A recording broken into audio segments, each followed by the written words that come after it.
जगत नियंता ईश्वर को प्रणिपात के साथ विश्व के सभी भाई बहनों को जय जय कर्म ज्ञान। बहुत ही अद्भुत और विलक्षण एक जादू समान विज्ञान, मैजिक साइंस, जो हमारी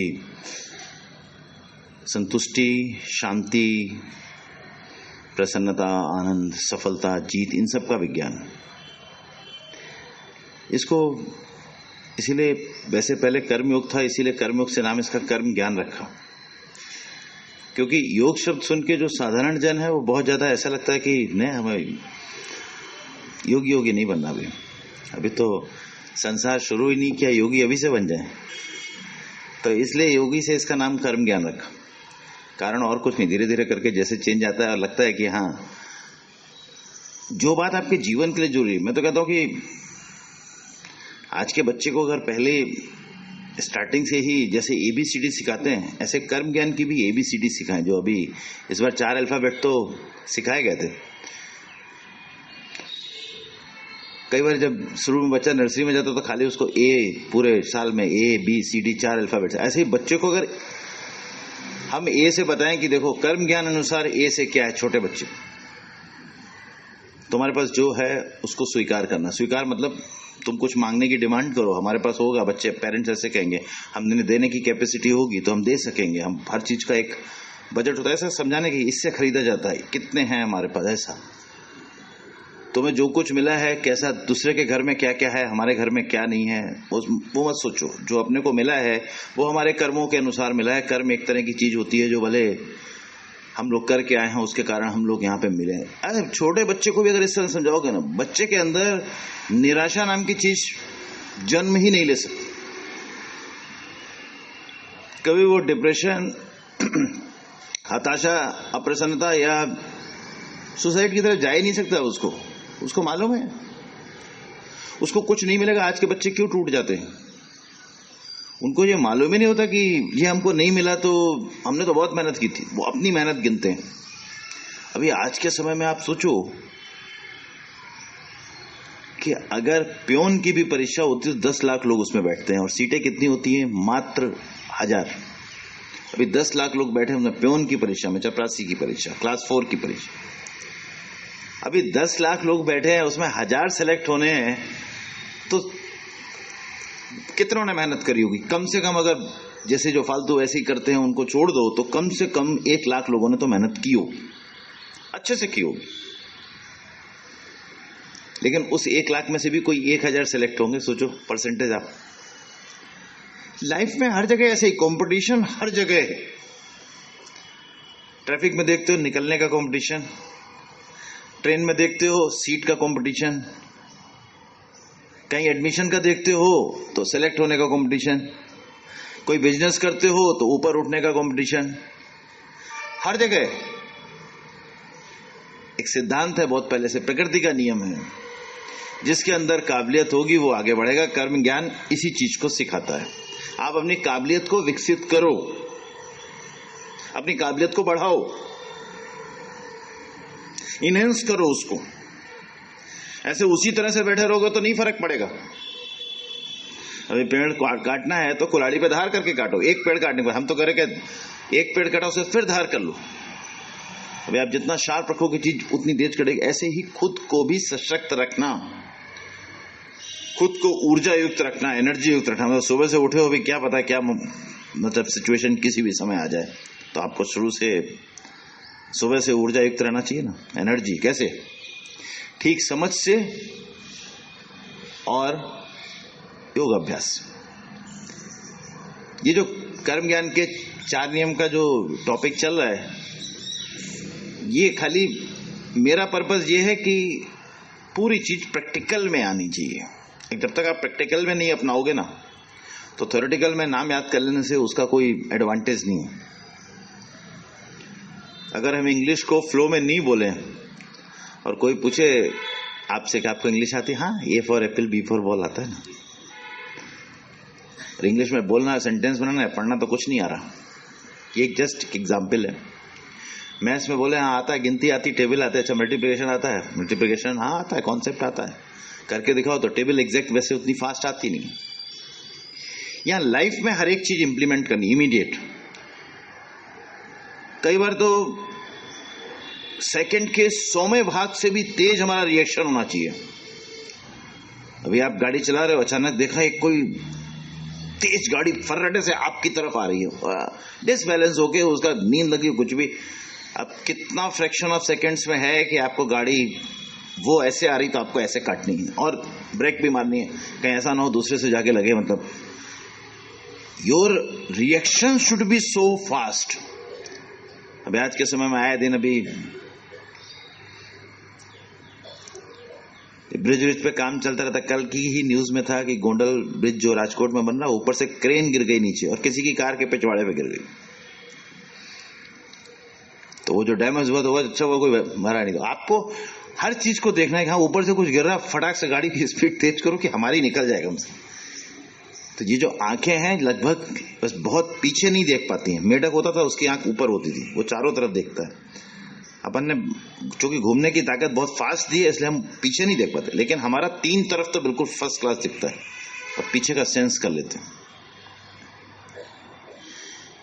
ये जो चीज है कर्म ज्ञान से हमें अपने रिफ्लेक्सेस फास्ट करने हर एक चीज में। बताया था दो नियम तो ऑलरेडी हो चुके हैं, उनकी चर्चा करके फिर आगे बढ़ाएंगे। कर्म ज्ञान के 4 नियम में पहला नियम था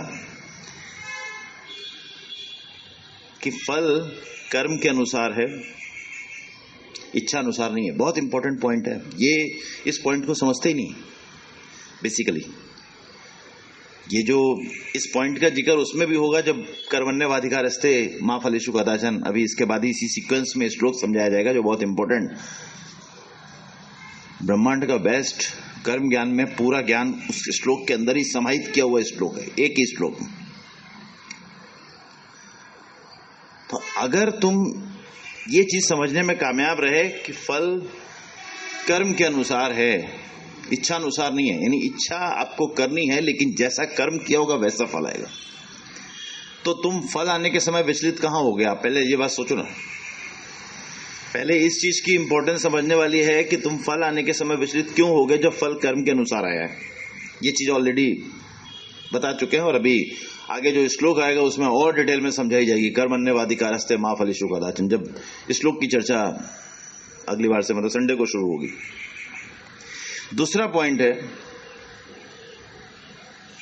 चूंकि फल कर्म के अनुसार है तो हमें जितनी शक्तियां मिली हुई हैं, जो शक्तियां हमारे पास हैं, जब हम उसी शहर में होते हैं ना, जिस जगह हम काम कर रहे हैं, तो हमारे पास सामाजिक शक्ति भी होती है। हम आउट ऑफ सिटी होंगे जहां पे हम नहीं रहते तो हमारे पास सामाजिक शक्ति नहीं होगी, तब सिर्फ 4 शक्तियां हमारे पास होंगी और एक 5वीं शक्ति जो और नहीं बताई है, मतलब टोटल अभी 6 शक्तियां हो गई। एडेप्टेबिलिटी क्यूटिएंट, ये कर्म ज्ञान जितना पक्का होगा आपके स्वीकार्य भाव का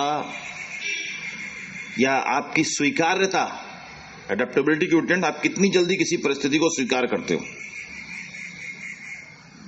जैसे फॉर एग्जाम्पल आप कहीं आउट ऑफ स्टेशन गए, रास्ते में आपका पर्स चोरी हो गया और सामान भी कोई ले गया, कुछ तो बचा नहीं, और जिस शहर में उतरे वहां किसी को जानते नहीं, और आज के समय में नंबर कुछ लोग याद करते ही नहीं है। मैंने बोला कि 1-2 नंबर तो याद करके रखने ही चाहिए, बार बार लेक्चर के दौरान साल भर में एक बार बोल ही देते। आपको कोई 3 मोबाइल नंबर याद होने चाहिए अलग अलग लोगों के, ये नहीं कि अपने घर में ही तीनों के याद कर लिए, अलग अलग लोगों के, घर में से एक किसी का, एक किसी बाहर का, एक किसी अपने फ्रेंड का, मतलब ऐसे कि इनकेस अगर आपका सब चोरी हो गया, मतलब मोबाइल भी नहीं रहा, पर्स भी नहीं रहा, कुछ भी नहीं रहा, तो भी बाहर गए क्या करोगे? जब आज के समय में फैसिलिटी है, पहले के समय में तो नहीं होती थी, बहुत समय पहले। तो एडेप्टेबिलिटी क्यूटिएंट का मतलब क्या है कि चीज को स्वीकार करना। भी कुछ भी हो गया तो रोने बैठ जाने से तो कोई फायदा होगा क्या? दूसरा, इस उद्देश्य के साथ कि किसी बड़ी मीटिंग में गए हो, किसी बड़ी कॉन्फ्रेंस में गए हो, किसी में कुछ तुम्हें प्रेजेंट करना है, अभी जो भी हो गया उसको तो छोड़ो। अभी मैंने बताया ना कि इसीलिए जो प्रैक्टिकल ज्ञान है, अभी जो हो गया उसका अभी चिंता करोगे तो कुछ नहीं, बहुत ज्यादा है तो वहां जहां गए हो वहां पुलिस में कंप्लेंट लिखा तो कुछ डॉक्यूमेंट्स होंगे, कार्ड्स होंगे, कुछ आधार कार्ड होगा, पैन कार्ड हो, कई बार तो सभी चीजें हाथ पे आजकल जेब में रख के रहता है, तो पुलिस FIR की जरूरत पड़ेगी, वो करा दो। लेकिन तुरंत परिस्थिति को स्वीकार करो और कुछ करो। क्यों? क्योंकि 2 घंटे बाद तो तुम्हें अपने किसी सेमिनार में, कुछ मीटिंग में बोलना है, या तुम्हारी क्लाइंट्स के साथ मीटिंग है, या कोई बहुत बड़े सीईओ हो तो बहुत सारे लोगों को एड्रेस करना है तुम्हें। अभी जो हुआ उसका फिक्र नहीं करो। तो यहां पर क्या है, जो पिछली बार भी मैंने बताया था कि कार्य करने के लिए शक्तियां हमारे पास, शारीरिक शक्ति, मानसिक शक्ति, बौद्धिक शक्ति, आर्थिक शक्ति, सामाजिक शक्ति, और एक आपका है एडेप्टेबिलिटी क्वोटिएंट, यानी कितनी फास्ट आप किसी चीज को स्वीकार करते हो। ये कर्म ज्ञान से आता है। इन शक्तियों के बारे में भी जब सब्सिक्वेंट लेक्चर्स में युक्ताहार विहार से श्लोक चलेगा तो शारीरिक और मानसिक शक्ति को कैसे सुदृढ़ करते हैं वो बताया जाता है। पूरे साल में सब चीज पूरी आ जाती है, लेक्चर्स के दौरान आपके अंदर ठीक से एंटर होने के लिए, और उसके बाद आप इंप्लीमेंट कैसे कर सकते। अभी तुम अगर किसी चीज को एक्सेप्ट करने को तैयार न हो तो उसका क्या है। तभी तो मैंने बोला एडेप्टेबिलिटी क्वोटिएंट इन सब में सबसे पावरफुल है। ये किसी और चीज से नहीं आएगा। ये जब कर्म ज्ञान समझ में आएगा तो खुद ब खुद आ जाएगा। जब कर्म ज्ञान समझ में आएगा तो खुद ब खुद समझ में आ जाएगा। हम अडॉप्ट करने लगते हैं सिचुएशंस को तुरंत, इमीडिएटली। इमीडिएटली का मतलब कुछ भी हुआ हो तुरंत हमें सिचुएशन अडॉप्ट करनी है, स्वीकार करनी है। अभी क्या कर सकते हैं, नेक्स्ट स्टेप हमारा यही होता है कि ये क्यों हो गया वो छोड़ो। अभी किसी से भिड़ गए, कैसे भिड़ गए, क्या हो गया, क्यों, अगर दूसरे ने करा है कुछ गड़बड़ तो पुलिस में एफआईआर करो, जो भी कुछ करना है करो, लेकिन अभी अपनी गाड़ी का तो कुछ करना है और अपने कहीं जा रहे थे वो भी काम करना है, वो छोड़ दोगे। अभी आपको करने में कोई वो नहीं है, जो करना हो करो, लेकिन एक्सेप्ट तो करना पड़ेगा। सिचुएशंस को एक्सेप्ट तो करना पड़ेगा। तो कितनी फास्ट आप एक्सेप्ट करते हो। हम ये नहीं कह रहे कि बिल्कुल ही विचलन नहीं होगा। अभी कोई चीज लगेगी जैसे दर्द होता है ऐसे ही कोई चीज में थोड़ा बहुत डाउन भी होगी, लेकिन कितनी फास्ट। पहले आप देखते थे जब कर्म ज्ञान नहीं सीखे थे तो कई बार महीने, 2 महीने, 6 महीने, साल भर तक आप डाउन रहते थे।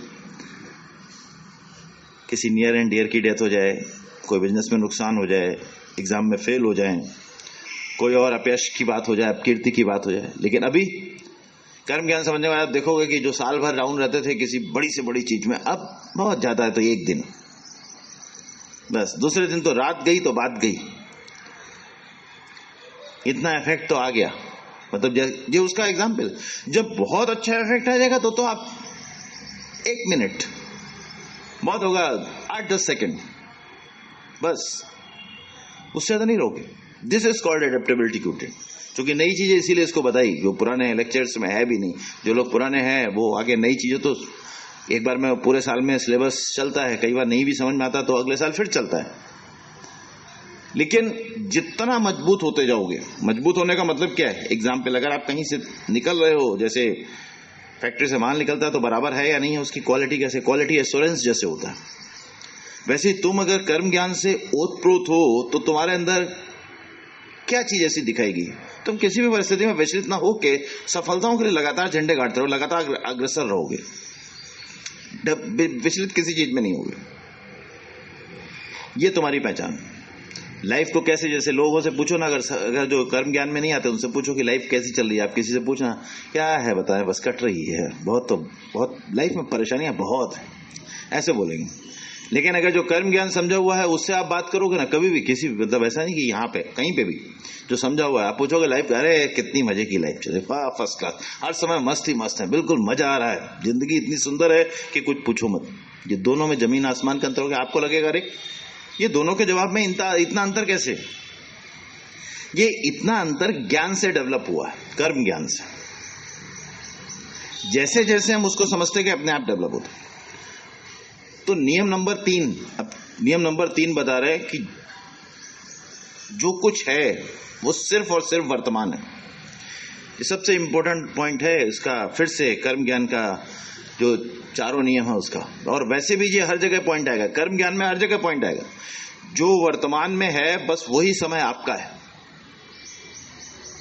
बाकी तो जो बीत गया उसको पीछे जाके बदल नहीं सकते, और जो अभी आया है उसमें मालूम नहीं कि क्या आएगा। जो वर्तमान में है, यानी सिर्फ और सिर्फ वर्तमान हमारे हाथ में है। नियम नंबर 3 जो सबसे इंपॉर्टेंट है कि सिर्फ वर्तमान हमारे हाथ में, प्रेजेंट हमारे हाथ में, ये जो चल रहा है ये हमारे हाथ में, इसका उपयोग करो। कई बार क्या होता है, कई लोग जब यहाँ कर्मयोग सीखना शुरू करते हैं तो अफसोस करते हैं कि इतनी जिंदगी में पहले क्यों नहीं सीखा। कई बार लोगों ने बोला था कर्मयोग मंदिर तो कितने सालों से चल रहा है, 2007 से चलने के बाद 2009 से लगभग कर्म ज्ञान भी दे रहा है। कितनी बार लोगों ने बोला, कई लोग कहां से कहां निकल गए, इतनी बार बोला और हमने इतनी लेट शुरू किया। कई लोगों को यही अफसोस रहता है, वो भी अफसोस नहीं करने का। जब आंख खुले तब सवेरा। अब कोई बात नहीं, अब हमारी सुबह हुई है, लेकिन अब हो तो गई, अब फिर से रात मत कर लेना, ये ध्यान रखना। अब आ गए हो, समझने लगे हो, जीवन में अपने आप लगता है कि इस ज्ञान से चमत्कारिक कुछ नहीं है, तो देखो अपने आप। तुम अपने आप देखोगे कि जो वर्तमान है बस वही हमारा। हर वर्तमान को तुम जीते चलो ना, हर वर्तमान को।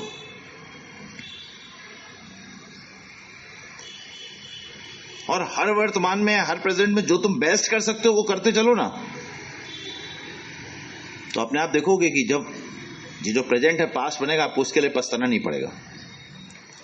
फिर दूसरी चीज, तुम्हारे पास सब शक्तियां हैं, जैसा अभी नियम नंबर 2 में बताया, सब शक्तियां तुम्हारे पास, शारीरिक, मानसिक, आर्थिक, भौतिक, आर्थिक, सामाजिक, सब शक्तियां तुम्हारे साथ, जैसे फुल लोडेड, अपने अस्त्र शस्त्र से सुसज्जित।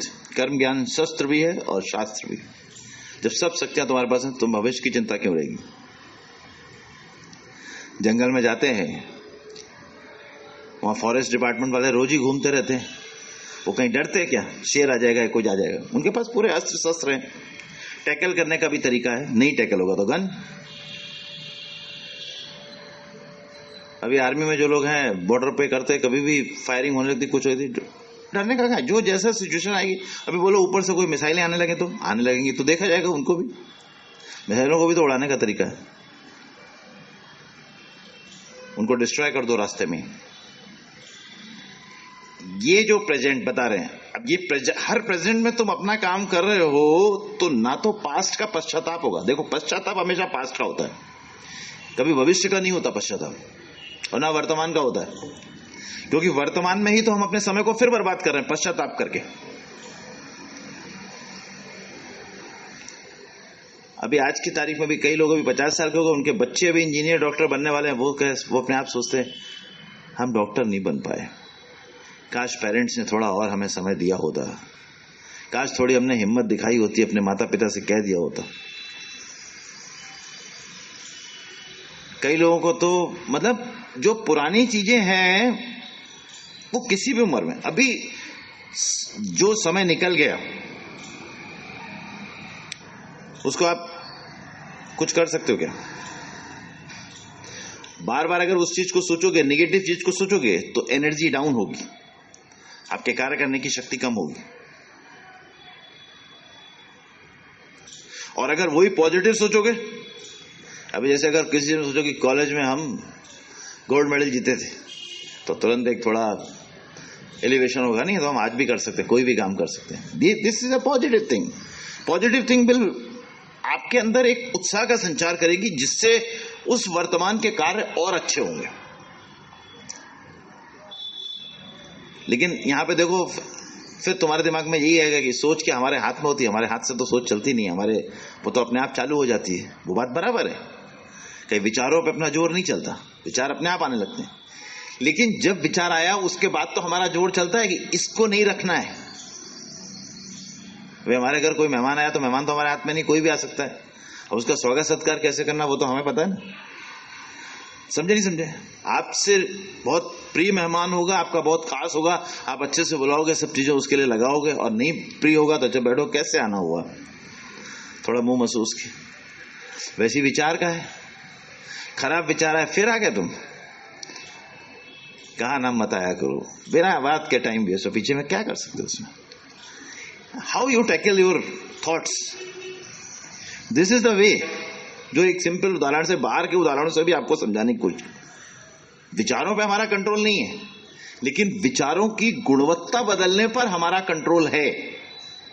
बार बार समझाते हैं, अगर एक गिलास में गंदा पानी भरा है, उस पानी को हम पलट नहीं सकते। जस्ट लाइक मन, हमारे मन के अंदर गंदगी भरी है, हम उसको बाहर निकाल नहीं सकते। तो क्या करना है, अंदर अच्छा अच्छा जाने दो, अंदर अच्छा अच्छा जाएगा, वो गंदगी कहां बाहर चली जाएगी आपको खुद मालूम नहीं पड़ेगा। साल भर 2 साल के बाद आपको लगेगा है विचारों में इतना परिवर्तन आ गया। पहले तो कैसे विचार थे हमारे, और अब कितना अच्छा, हर समय ईश्वर का धन्यवाद देते हैं, सबके लिए अच्छा करने की कोशिश करते हैं। कोई हमें प्रॉपर रिस्पांस नहीं देता तो भी हम उसके लिए मन में बुरा नहीं लगाते कि इतना चेंज हो गया। उसका कारण कुछ नहीं, हमने सिर्फ अच्छा आने दिया। कर्म ज्ञान में जैसा सिखाते हैं, बस तुम अच्छा करते चलो, देते चलो भाई, देते चलो, कर्म ज्ञान सभी को देते चलो, चेहरे सभी के खिल जाएंगे, ये जीवन सभी का महक जाएगा। ऐसा अपने आप आता अंदर। परिणाम तो तुम्हें सबको कर्म के नियम के अनुसार ही मिलना है, किसी को भी मिलना हो। लेकिन जब समझ आ गया एक मजबूत रूप से, तब हम उसको करने के काबिल बनते। नहीं तो हम ऐसे तो क्या 4 लाइनों में लिख के लटका दिया जाए, सबको दे दिया जाए। ऐसे तो कागज तुम लोगों के बचपन से नहीं लिखे हुए हो, कर्मण्येवाधिकार से मां फलेषु कदाचन। ये तो मैं, जब हम नहीं ज्ञान था, योग नहीं भी शुरू किया था, जब से कर्म ज्ञान नहीं शुरू, तभी मैंने देखा लगभग हर के यहाँ ये लगा होगा, लेकिन मालूम किसी को नहीं था कि इसका मतलब क्या है। और ये इतना चमत्कारिक श्लोक है क्या कि ये हमारे जीवन की समझ, और जिस दिन जीवन की समझ बढ़ेगी, मैं गारंटी के साथ कहता हूं, सबसे पहले जो डिक्लाइन करेगा ना, आत्महत्या बिल्कुल डिक्लाइन, ड्रास्टिकली डिक्लाइन कर जाएगी। मतलब देखते होगे कि अगर व्यक्ति को सिलेबस में कर्म ज्ञान डाल दिया जाए, कर्म योग डाल दिया जाए, तो देखोगे अपने आप की 5 साल में तो पूरा विश्व चेंज हो जाएगा अपने आप। और वो अपने आप ही कुछ की चीजें दिखने लगती है कि अपने आप ही वो दिशा उसी तरफ चल रही है। भौतिकता के साथ और इतनी संपन्नता के साथ लोग पूरी तरह से थक गए, चूर हो गए, निराश हो गए, तमाम तरह से बीमार हो गए। और सबसे ज्यादा बीमारियां कोरोना जैसे अभी फैला था, सबसे ज्यादा वही हुई जो सबसे ज्यादा डेवलप्ड कंट्रीज थे। और अभी भी वहां शांति नहीं, आए दिन इधर से उधर गोले दागते रहते। कर्म ज्ञान के बाद आपके अंदर झगड़े का या अंदर से वैमनस्य का या किसी की कोई वस्तु अपनाने का या छीनने का या कुछ ऐसा करने का कहीं प्रश्न ही नहीं है। हम अपने आप से संतुष्ट हैं, हम आपको भी एलिवेट करने की कोशिश करें। कोई दुश्मन नहीं हमारा, कोई न देश, न कोई व्यक्ति, न कोई भाषा, न कोई और चीज। किसी आधार पे आपके अंदर ऐसा डेवलप हो जाता है खुद ब खुद।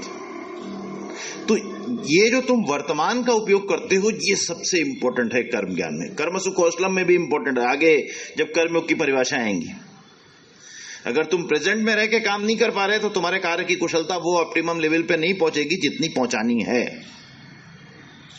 और प्रेजेंट में रहने का कोई तरीका नहीं, कैसा कोई यहाँ पे बटन नहीं आते ऐसे जैसे मशीन में होते हैं कि ये 1 नंबर का बटन दबाया तो व्यक्ति प्रेजेंट में रहेगा, 2 का दबाएगा तो भूतकाल में चला जाएगा, 3 का दबाएगा तो भविष्य चला।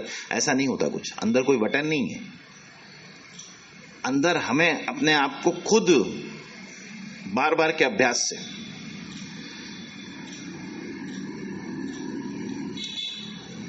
दिखता हो, कई लोग कई बॉल से जगलिंग करते हैं, 1 बॉल से 2 बॉल से 3 बॉल से 4 बॉल से, ऐसे बॉल उछालते जाएंगे, वो उनके हाथ में आती जाएगी। अपने शरीर को, मन को, अपनी बुद्धि को हम जैसे ट्रेंड करना चाहें, जितना शार्प करना चाहें, जैसा बनाना चाहें वैसा बना सकते हैं धीरे धीरे अभ्यास से। हमें किस दिशा में आगे बढ़ना है, पहली चीज तो यही इंपॉर्टेंट है कि हमें अपने जीवन को एक खुशनुमा जीवन बनाने की दिशा में आगे बढ़ना है। जहां पे कहीं निराशा ना हो, कहीं हताशा ना हो, कहीं अप्रसन्नता ना हो, कहीं उदासी ना हो, ऐसा लगे वाह वाह कर्म ज्ञान, वाह, ऐसा अंदर से आवाज निकले, मजा मजा आ रहा, तुम क्या मिले कर्म ज्ञान, प्यार जिंदगी से हो गया, ऐसा लगे। जब ऐसा होने लगता है ना, तब समझो कि आपके अंदर फर्क आने लगा। तब आप अपने आप दौड़े दौड़े चले आओगे। जैसे कृष्ण की बांसुरी बजती थी ना, अपने आप सब दौड़े दौड़े चले आते थे, वैसे ही कर्म ज्ञान का लेक्चर होगा ना, दौड़े दौड़े चले आओगे। जैसे कई लोग आते हैं आज के समय में, अपने आप सुनने में मजा आता है।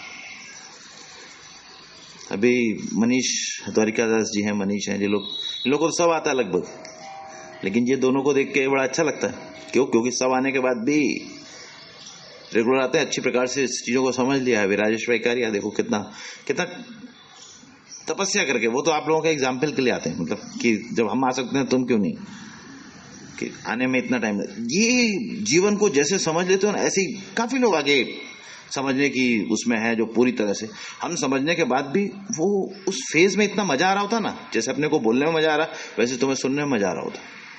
दूसरा, कुछ ना कुछ हमारे अंदर जा रहा था जो बार बार हमें क्यों कहते कि आप पूजा रोज क्यों करते हो, शक्ति देती है ना। शक्ति क्यों देती है? क्योंकि एक ऊपर की शक्ति पे विश्वास है। ऐसे अगर हम कर्म ज्ञान रोज सुने तो हमें क्या देगा? शक्ति देगा। क्यों? क्योंकि हमने फिर से सुना। जो चीज हमारे अंदर कहीं थोड़ी सी लो हो गई थी, हमने फिर से उसको तैयार किया। अपने वर्जिश करते क्यों करते हैं? मांसपेशियां तैयार रहती हैं, सुबह एक्सरसाइज करके जाते हैं। तो क्यों? वैसे तो रोज होना चाहिए लेक्चर, लेकिन रोज बताते हैं कि आपको अपने आप 10 मिनट चिंतन करने का है। यहाँ रोज बोलने से क्या फायदा है? तो खुद कुछ उसका चिंतन मनन नहीं करोगे, और कैसे उसको अपनाना उसको सोचोगे नहीं। तो आपको तो डेली अभ्यास करना है। तो ये जो चीज है कि प्रेजेंट में कैसे रहे, इसके लिए क्या है, क्या जो सबसे सरल तरीका हर बार बताते हैं, हर प्रेजेंट का ऐसा उपयोग कर लो कि जब वो प्रेजेंट आने वाले समय में पास्ट बन जाए, तो जो आने वाला समय है, जो उस समय भविष्य बन चुका है, तब तुम्हें बीते हुए समय के लिए जो आने वाले समय में पास्ट बन चुका है, तुम्हें पश्चाताप न हो। सारा गोल गोल हो गया तुम्हारे लिए। कहने का मतलब है, यहां से तुम यहां पहुंचे, तो जब तुम यहां पहुंचे तो ये पास्ट बन गया, लेकिन जब तुम यहां थे तब तुमने अगर सब कुछ अच्छे से किया है, तब तुम जब यहां पहुंचोगे तो तुम्हें इस क्षण के लिए पश्चाताप नहीं होगा।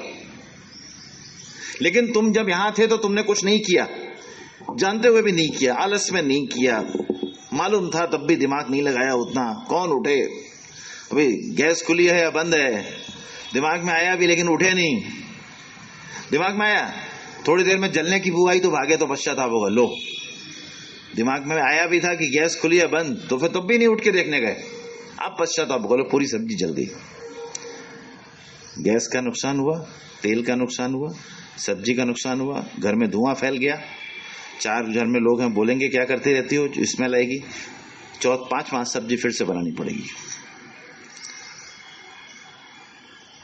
पश्चाताप से भर गए, आत्मग्लानि से भर गए, रोने जैसे हो गए। अब जो दूसरी सब्जी बनाओगे उसमें भी रोने का स्वाद आएगा। क्यों? अब भाव से तो बन नहीं रही है। ये कहलाता है पश्चाताप। ऐसे किसी भी चीज में हो सकता। अभी अपन कार लॉक करके आए, फिर दिमाग में आया कि लॉक की या नहीं की, तुरंत जाके देख लेना। अगर दिमाग में आया विचार, तुरंत जाके देख लेना बेटर है। अभी उसके पहले कि अंदर से सामान गया, वो दिमाग में तो आया था, तो पश्चाताप। तुमने सब चीज अपनी तरफ से ठीक किया, फिर तुम्हें कोई पश्चाताप नहीं होना। फिर तो जो होना वो, ये छोटे छोटे एग्जाम्पल दिए जो समझ में आ सकते हैं। ऐसे कोई भी एग्जाम्पल हो, अभी कोई भी एग्जाम्पल, एग्जाम की तैयारी करनी, तुम्हें अपने आप पता है क्या क्या इंपॉर्टेंट है, इंपॉर्टेंट रिवाइज करके एग्जाम में जाना है, नहीं गए। ये तो इंपॉर्टेंट लगा के रखा था, बोला भी था रिवाइज करके जाना, नहीं गए, वही क्वेश्चन आ गए, उतना आउटपुट नहीं दे पाए, अपने आप पश्चाताप होगा। लो, सोचा था कर नहीं पाए, कल कुछ और आ रहा था टीवी में प्रोग्राम या कुछ और, उनके ख्यालों में खो गए। अभी आजकल वैलेंटाइन वीक चल रहा है, वैसे ही बच्चों का तो वैसे ही कुछ मालूम नहीं है इस समय, उनके दिमाग में क्या चल रहा है इस वीक में, गया। और एग्जाम को भी इसी वीक में रखना होता है, मतलब इसके बाद थोड़ा आगे पीछे प्रीपोन करें या पोस्टपोन करें, लेकिन ये एग्जाम तो पहले से चल रहा है यहाँ पे, तो ये क्या होगा? पश्चाताप होगा। फिर से हम प्रेजेंट से, अगर हम प्रेजेंट का उपयोग सही से करेंगे तो हम कभी पास्ट में नहीं जाएंगे। ये बताने का मतलब ये है। दूसरा, भविष्य हमें मालूम है कि कितना भी सोचें वो हमारे अनुसार नहीं हो सकता। भविष्य हमारे अनुसार नहीं आ सकता, वो हमारे किए हुए कर्मों के अनुसार आएगा आगे आने वाले समय में। तो जब वो पहले से नहीं मालूम तो कैसे हम अभी तुम्हें कोई बता दे कि तुम्हारे घर में किसी दिन आग लगेगी, तो तुम क्या रोज उसके ऊपर पानी डालते रहोगे क्या? जब आग लगेगी तो पानी डालना है ना। अभी आप सोचो ना, कोई व्यक्ति कहे कि आज आग लगने वाली है तो आज मैं सुबह से पानी डालूं अभी आज तो लगी नहीं आग, जो जैसा होगा तब देख लेंगे ना। या पता नहीं 10-12 टैंकर लाके घर पे रख दिया, टुल्लू का वो लगवा दिया, जैसे ही आग लगेगी वैसे ही हम पाइप डालें। अरे तुम थे ही नहीं उस बीच घर पे जब आग लगी, तो बेकार क्या, कोई जरूरत है तुम्हारे समय में ही आग लगे? आग का टाइम निश्चित नहीं है। किसी भी समय घर में नहीं, किसी के अंदर भी कभी भी आग लग सकती है, इसलिए उसका टाइम निश्चित नहीं है। खाली ये समझो कि जब जो होगा तब देखेंगे, ये इंपॉर्टेंट है। तो ये हो गया प्रेजेंट में रहने का तरीका। नियम नंबर 4, नियम नंबर 4 ये बताता है कि वर्तमान में जो फल आते हैं, एक तरह से नियम नंबर 1 से जुड़ा हुआ है और प्लस साथ में प्रारब्ध से, जो दोनों चीज समझा चुके हैं। नियम नंबर 4 में जो दोनों चीजें हैं वो दोनों चीजें पहले समझी हुई हैं, खाली अब यहां पे इसका नाम ध्यान रखना है कि इसमें कह क्या रहा है। देखिए इसमें कह जा रहा है, बहुत इंपॉर्टेंट बात ये है कि समझने वाली है कि वर्तमान में जो फल आता है, अभी हमने कहा कि वर्तमान हमारे हाथ में, उसमें हम जो करेंगे उसके अनुसार फल मिलेगा। अब वर्तमान में दूसरी चीज बता रहे हैं, वर्तमान में जो फल आते हैं, हम एक समय में एक कर्म कर रहे होते हैं और एक अपने आप फल आ रहा होता है। जो कर रहे हैं वो भी वर्तमान में कर रहे हैं और जो फल आ रहा है वो भी वर्तमान में आ रहा है। इसके ऊपर आगे डिटेल में लेक्चर होगा। करना और होना क्या है, करना और होना, रोना नहीं, करना और होना क्या है, वो पूरा डिटेल में टॉपिक आएगा आगे। तो जो कर रहे हैं वो वर्तमान में कर रहे हैं, वो कर्मसु कौशलम के अंतर्गत आता है। जो आ रहा है उसके लिए दो चीजें रिस्पॉन्सिबल है। वर्तमान में जो फल आते हैं उसके लिए दो चीजें रिस्पॉन्सिबल है। एक, हमारे इस वर्तमान, इस जगह से पीछे किए हुए काम, जहां तक हाथ जा सकता है वहां तक, मतलब ये इधर जा रहा है, इसके पीछे, यानी आज से पीछे। अभी हम बैठे हैं 8:20, आज का दिन 10 फरवरी 8:20 और 50 सेकंड, इससे पहले इसके पीछे जो कुछ हमने कर्म किए उनके फल यहां आ सकते हैं। अभी तुम किसी को बाहर ठोक आए हो, मार दिया हो, कुछ गलती से गलत बॉडी लैंग्वेज रखा हो, ढूंढता आ जाएगा, हाँ यही गाड़ी थी, इसके अंदर बैठा हुआ है, माँ के देके गया, बोले ये क्या हुआ? तुम्हारे कर्मों का फल है जो रास्ते में करके आए थे। बड़ा सिंपल सी चीज है, कुछ अलग से नहीं हो रहा है, कुछ अलग से नहीं हो रहा है। ऐसे कोई भी चीज में हो सकता है। वर्तमान में जो फल आते हैं वो हमारे ही किए हुए कर्मों के फल हैं। हमने इससे पीछे किए, इसी जन्म में किए हो, या पिछले जन्म में जो हम प्रारब्ध के रूप में साथ लेकर आए हैं। प्रारब्ध तो अभी इससे पहले के लेक्चर्स में कितना कायदे से समझा दिया कि पिछले जन्म में संचित कर्मों से, सिर्फ पिछले जन्म के नहीं, पिछले जन्म में जो टोटल संचित कर्म है उनसे हमारा प्रारब्ध बनता है इस जन्म का। यानी वर्तमान का फल किन चीजों पर निर्भर हुआ? दो चीजों पर। एक, वर्तमान के प्रारब्ध पर। दूसरा, भूतकाल में जो हम कर्म करके आए हैं। और भूतकाल में जब भी कर्म करने का मतलब क्या हुआ कि भूतकाल में जो कर्म किया है, यानी भूतकाल का प्रारब्ध और भूतकाल का पुरुषार्थ, उसके गुणांक के अनुसार वर्तमान में फल आएगा। अभी प्रारब्ध मल्टीप्लाइड बाय पुरुषार्थ इक्वल टू कर्म फल या सक्सेस, उस पर भी लेक्चर आएगा। ऐसा नहीं कि नहीं आएगा, वो आता तो सब रहता है, लेकिन वो बीच में आपके समझने वाली स्टेज में आता है या नहीं आता, आप उसको समझ पाते हो नहीं समझ पाते हो, वो मेन चीज। अभी आज के समय में जो फल आएंगे वो वर्तमान में जो फल आएगा एक वर्तमान के प्रारब्ध अनुसार आएगा। यानी आज के दिन हमारा जो प्रारब्ध है, जो हमें मिलना है, वो तो वो क्या रहेगा, लेके आए हैं। दूसरी चीज क्या इंपॉर्टेंट है, जो पास्ट में किया है, तो पास्ट में जब हम कुछ कर्म कर रहे होंगे तो उस समय का भी तो प्रारब्ध होगा ना। जैसे वर्तमान में हम कोई कर्म कर रहे हैं, तो अभी हमने पहले बताया था कि वर्तमान में हम एक कर्म करते हैं और एक फल आता है। तो फल आया, मान लीजिए मन के मुताबिक नहीं आया, तो आप डाउन हो जाओगे। तो वो डाउन नहीं होना, उसके लिए कर्म ज्ञान सीखना है। लेकिन अगर मान लो डाउन हो गए तो आपके कार्य करने की शक्ति कम हो गई, तो कार्य करने की शक्ति कम हो गई तो भविष्य का फल वर्तमान के प्रारब्ध और वर्तमान के पुरुषार्थ के अनुसार बनेगा आगे। समझ में आ रहा है नहीं आ रहा? परेश भाई समझ में आ रहा है? जिसको नहीं आ रहा वो ठीक से समझा करे, नहीं तो जाएगा नहीं समझ में। ये लाइफ में प्रॉब्लम, समस्या आती कहां से? क्यों? हम चीज को समझे नहीं होते तो हम उसका निराकरण ही निकाल, हमें सवाल समझ ही भी नहीं, निकालेंगे कैसे? अभी डॉक्टर है, मरीज के अंदर की बीमारी के सिम्टम्स जान के बीमारी कैसे निकालता है? इंजीनियर है, कैसे कोई चीज पकड़ लेता है कि हाँ ये प्रॉब्लम है। किसी चीज में क्या प्रॉब्लम आ रही वो भी जान लेना, कैसे, सब साइंस।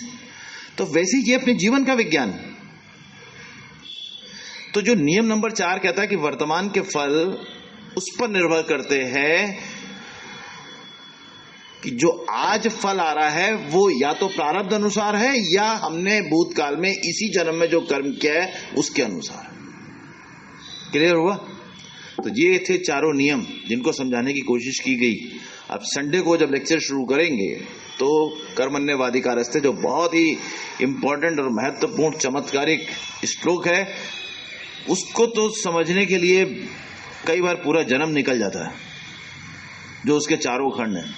और अभी तक भी यहाँ जो बहुत सारे लोग बैठे हैं उनको भी समझ में नहीं आया कि वो श्लोक इतना इंपॉर्टेंट और इतना कठिन और इतना क्लिष्ट और इतना जैसे कहें घुमावदार श्लोक है, लेकिन पूरा कर्म ज्ञान उसी श्लोक में समाई था। अभी तक का जो बेसिक था ना, इसलिए जरूरी था बताना, ताकि वो श्लोक समझाने के लिए ये बेसिक बताना जरूरी था। तो इसलिए उस श्लोक पर चर्चा लगभग 4 पार्ट में चलेगी। तो शायद 4 पार्ट में खत्म हो सकता नहीं भी खत्म, और ज्यादा पार्ट लगे, लेकिन उस श्लोक को ठीक से समझना, क्योंकि अभी तक का जो बेसिक बताया है उसका उद्देश्य है कि कर्मण्यवाधिकारस्ते समझ में आ सके। और अगर कर्मण्यवाधिकारस्ते श्लोक समझ में आया तो अपने आप आपको पूरा कर्म ज्ञान तुरंत समझ में आ जाएगा। और अगर वो समझ नहीं आया तो उतना ही टाइम तुम्हें लगेगा। हर साल दिसंबर से शुरू करना पड़ेगा, जनवरी से, और हर साल दिसंबर में खत्म करने के बाद फिर लगेगा कि हाथ में कुछ आया नहीं है। जैसे छलनी लेके खड़े हो ना पानी लेने के लिए, तो कुछ पानी बचता नहीं उसमें तो उसी तरह से, इसलिए उस श्लोक को समझने की कोशिश करना। उस श्लोक को समझने से पहले अब तक का पूरा पढ़ डालना। जिन्होंने नहीं पढ़ा है वो रात भर बैठ के पढ़े 2-3 दिन, लेकिन इनमें से कुछ ऐसा आपका मिस नहीं होना चाहिए जो नहीं पढ़ा हो। ठीक है, क्लियर? तो इसी के साथ आज का कर्म ज्ञान का लेक्चर यहीं पर समाप्त करते हैं। धन्यवाद, नमस्कार। हर समय मस्त रहें, एंजॉय करें और कर्म ज्ञान सीखकर अपने जीवन को संवारें।